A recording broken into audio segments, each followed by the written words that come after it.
Good morning. This is video number 30 in my set of 31 videos, and today I'm going to do better by you, and I'm doing better by myself. I'm sitting down to have my first meal of the day.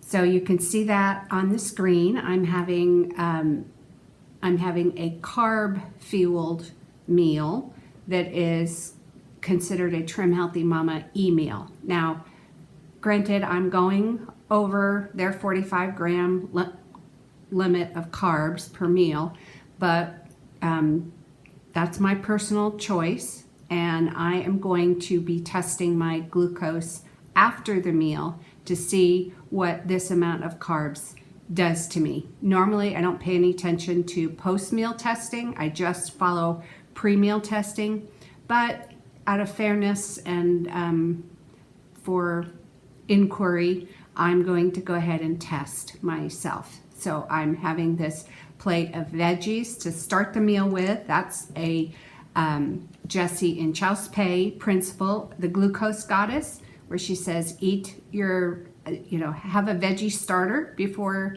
your meal, and that will slow down your carb rise.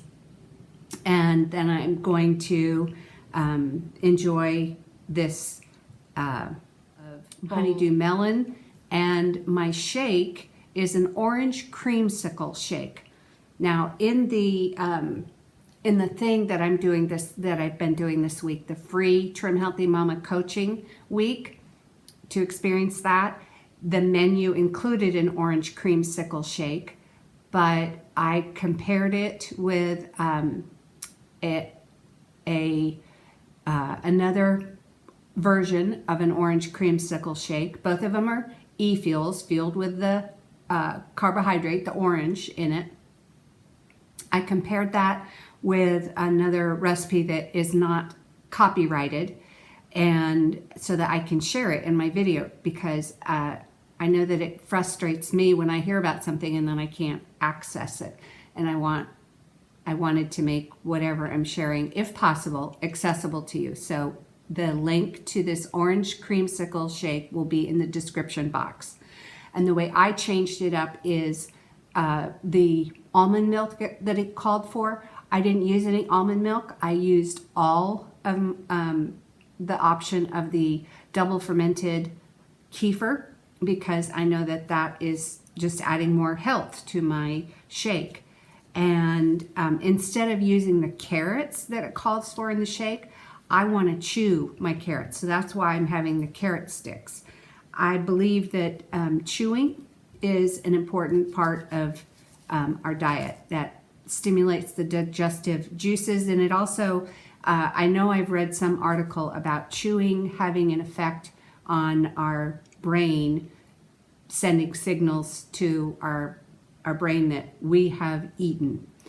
So it might not be in our best interest to drink everything if we have that option. I know some people have to live on a liquid diet. I don't. And I want the chewing experience of having the carrots. And the red pepper slices that I'm having, those are packed with nutrition.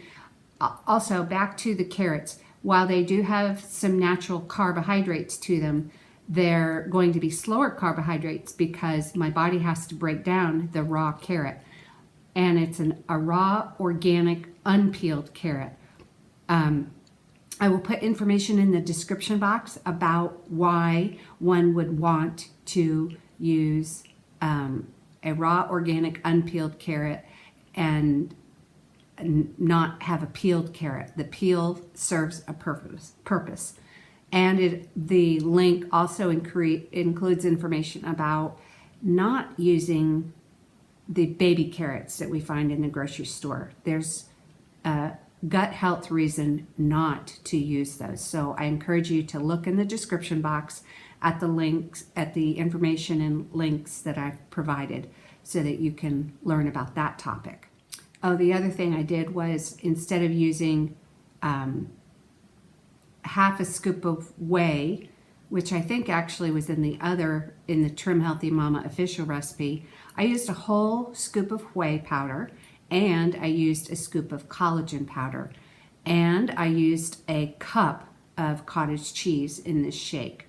So I started with the recipe that I've linked, and those are the changes that I've made. I'll try to, if I have room in the description box, I will write down my changes that I've made. Oh, and it's got glucomannan, a great gut fiber in here. So I'm ready to go ahead and eat. I took a picture so I could share it on screen with you so you would see what I'm having. And I will follow up afterwards with proving to myself what this meal does to my glucose after it's in my body. Now I'm ready to update you on how the meal affected my blood sugars and how the day went and what was accomplished today. And I did get in another meal as well. So today was a really good day for me. 2 meals, which I did that yesterday too, I think. I can't remember. Okay, so blood sugar. I started that meal with a glucose of 81, and eventually I peaked at 126, and then I was back down even below 81. I was down to 75 in the early evening, and that's when I had my second meal. And in between the first meal and the second meal, I had fun making some homemade blood sugar friendly Easter eggs. On the blood sugar numbers, ideally I would not have gone up that high. That 81 to 126 spread, it's more than the recommended guidance of not having more than a 30 milligram per deciliter spread. So I really probably should have topped out closer to 110. So I started at 81. Let's just round it to 80 for convenience on math. So 20 points would have been up to 100, and another 10 points, making it a total of 30 points, would have been 110. But I went up to 126. Thankfully though, my blood sugar came down very nicely, and I was able to eat a second meal in the early evening because my blood sugar was even below my personal hunger trigger of 79. I was at 75. So the activity that I really enjoyed today as part of participating in KJ York's free week of TrimHealthyMama coaching, I got to make homemade Easter eggs. And so I'm putting up a slide so you can see what these Easter eggs looked like. It was a live cooking class that those of us who signed up were able to participate in. So we could walk through and cook along with KJ, melting the chocolate and making the shells for the Easter egg shells, and making the marshmallow filling, and then filling them and topping them with chocolate. So that's the picture of that. And now I will share with you the taste test of the Easter egg. So I have a cup of oolong tea, and I have one of my marshmallow Easter eggs, blood sugar friendly marshmallow Easter eggs, made with Lily's chocolate on the outside and homemade marshmallow on the inside, and the marshmallow was sweetened with allulose. This is going to be my first bite. So here's the back side, and here's the front pretty side. I thought we might be putting 2 halves together and making a whole egg, but the way the class turned out, it's these half eggs, which is much easier. Anyway, here goes.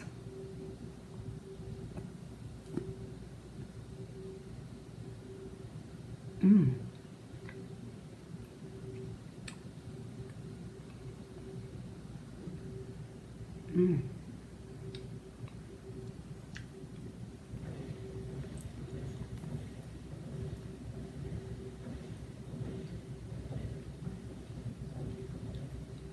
did it. My chocolate's very thick here. Wow, that's nice. Very nice. Even though this is my 30th video in the set of 31, this is for day 29 of the 30-day challenge that I've been participating in with data-driven fasting. And the topic for today, you can see on your screen, the slide for it, is how can we improve? So at the end of the challenge, Marty asks for input on how this process might be improved upon from your perspective. I've never given any input because I've been happy and I've always gained something out of going through one of these 30-day challenges. But I know he welcomes feedback, so and I will put in the description box the links to be able to get into the free data-driven fasting community where you can access all of this teaching material for free, and you can also participate, if you so choose, in one of the paid 30-day challenges like I'm in right now. Being that we're at this last 2 days of the challenge, there's not a lot of new information for me to present to you. So I will just encourage you to go into the description box and go visit the data-driven fasting community and take advantage of the learning that's in there through the free downloadable data-driven fasting book, because all kinds of question and answers are in that book, and you could walk yourself through the program if you want. And then there's, in that community, you'll find opportunities if you want, to join a 30-day group class. So now I will share my second meal of the day and teach you what comes to mind about that. So you can see an image on the screen of what I sat down to for my second meal. Now, on the right-hand side of that picture is the marshmallow Easter egg that I just ate. So I didn't actually eat that with the meal. I held on to it and shared it here in the video. But what I did was I started with a glass of water that had apple cider vinegar in it, and that is one of the tips from Jessie in Chauspay, the glucose goddess. And she says that she has shared, and I have seen many other sources that confirm this, that when we have water, when we have vinegar with a meal or before a meal diluted in water, that it can buffer our glucose rise by 30%. And so I've got that graphic up there to show you.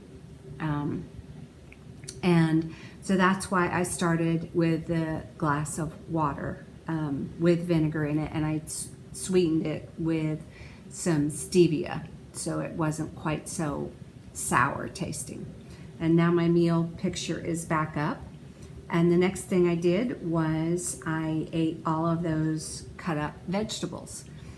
And the reason being is that starting with vegetables, make sure I get in plenty of fiber in my meal and nutrients, but it's also another one of Jessie and Chauspay's glucose hacks. And so after I run this meal by you on the screen, I will put up that image of her that I found online sharing her glucose hacks, but it will also, the information will be linked in the description box for you, so that you could go to her page and read the science behind all of these things that she's suggesting.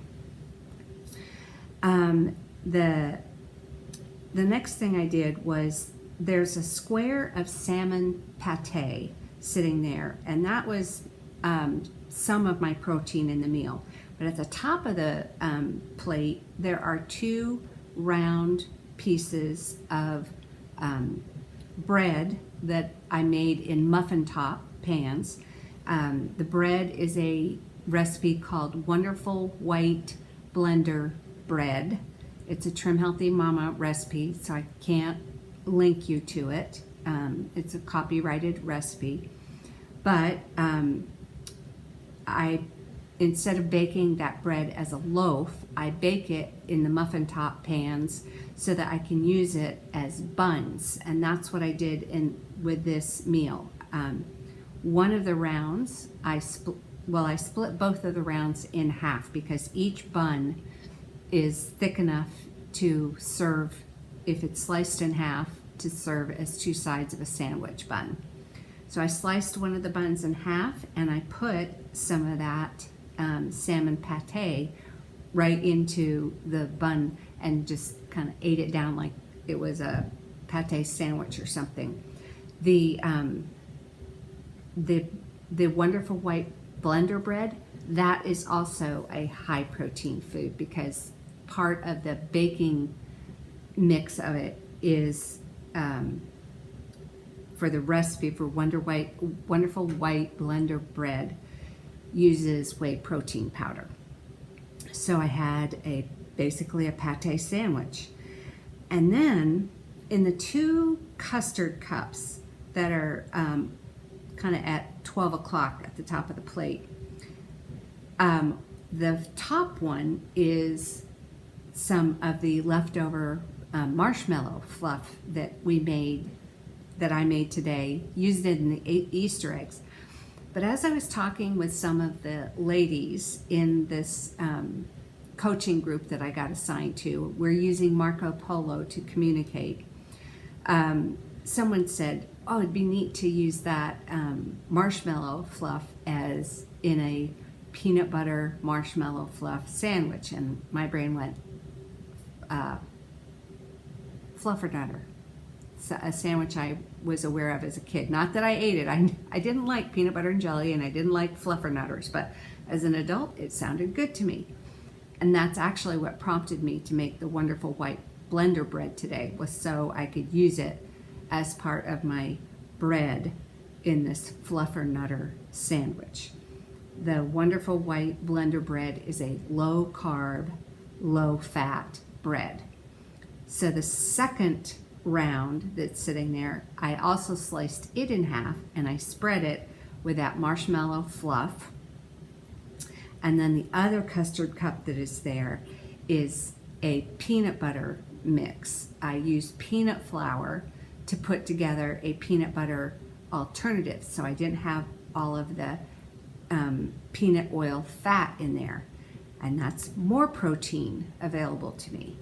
So I have another screenshot that I can share with you of a picture of just my fluffernutter sandwich and a glass of my homemade double fermented sweetened milk kefir. So it's kind of like I had a sandwich and a glass of milk as a second wing of my meal or whatever. It was all very enjoyable. And then after I got everything cleaned up and the kitchen put to rights again, I sat down and started to finish putting this video all together for you. And that's when I went ahead and had the marshmallow Easter egg and enjoyed that. So I guess that will be all. Oh no, I should teach you about the fuel types of this meal. So one of the things that one of the main principles of TrimHealthyMama is to separate your fuels so that your body either uses protein and fats or protein and carbs. And this particular meal I'll put it back up on the screen so you can see it again. This particular meal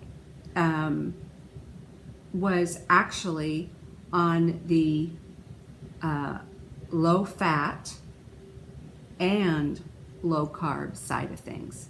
Now, if you're curious how that could be with salmon pate,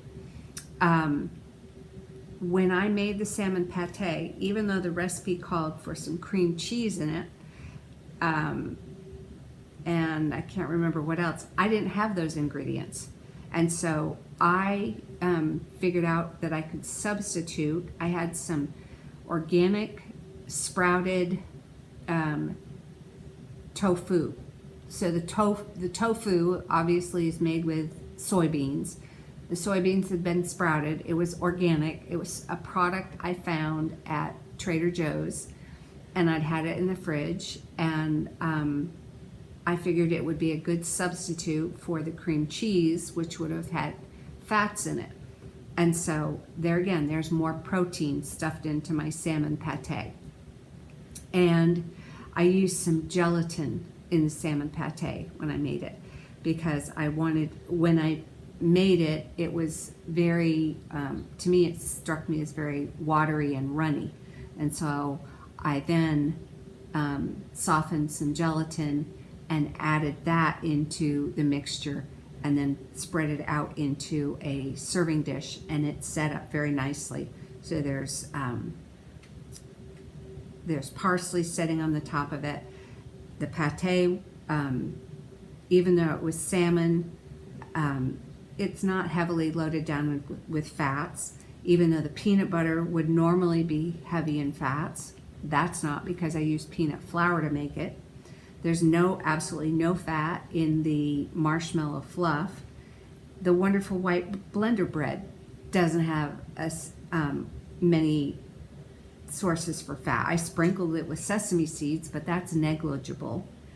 The Easter egg, it is made with a chocolate outer shell, and that would have fats, but I didn't eat that with the meal. I actually followed it about maybe 2 hours later or something. So I suppose you could say, yes, I had some fats in the meal.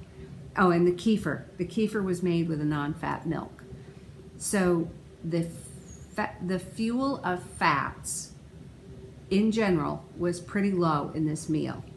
And the fuel of carbs was also pretty low in this meal, because even though there could be, you would think that there'd be lactose sugar in the milk kefir, because it's double fermented, the bacteria had twice the amount of time to feed off the milk sugars. That's what milk kefir bacteria feeds off them, is milk lactose, the sugar. So that was kind of wiped away.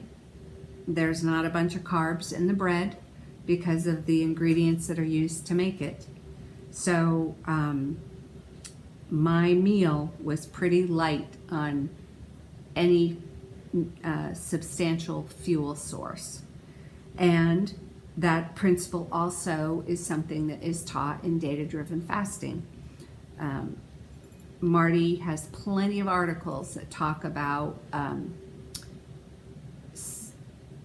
partitioning out or eating on one end of the fuel spectrum or the other, because when you bring those together, it kind of causes a metabolic gridlock, and the body doesn't like to have to deal with all that fuel, and some of it is just going to be stored away, and it'll burn through what it can, the easiest fuel first, which typically is the glucose. I mean, I say typically because if I'd had some wine or some alcoholic beverage, my body has to burn through alcohol first, but that's not something, I don't drink alcohol, not because I am morally opposed to it, I just don't enjoy it. So the next fuel would be the alcohol, the glucose. So, and then after that, there would be the fats. So Anyway, I'll put in the description box the information about the body burning through fuel types. That reminds me, this is a good time to put up that image of the fuel tanks and just put that before you again, that there's an order that the body has to burn through the fuels, and the stored body fat is the last in the line. And it's not until we give our body a chance to burn through the first ones in line does it get to dig into the stored body fat. So I encourage you to go to the description box for all kinds of information that I stuff in there, and use whatever characters YouTube gives me. 5,000 characters, I think. Sometimes I've maxed it out to 5,000, but I'm often up in the 4,000s. And that will be the end of video number 30 in my set of 31. And tomorrow will be the very last video in the set. Thank you for watching.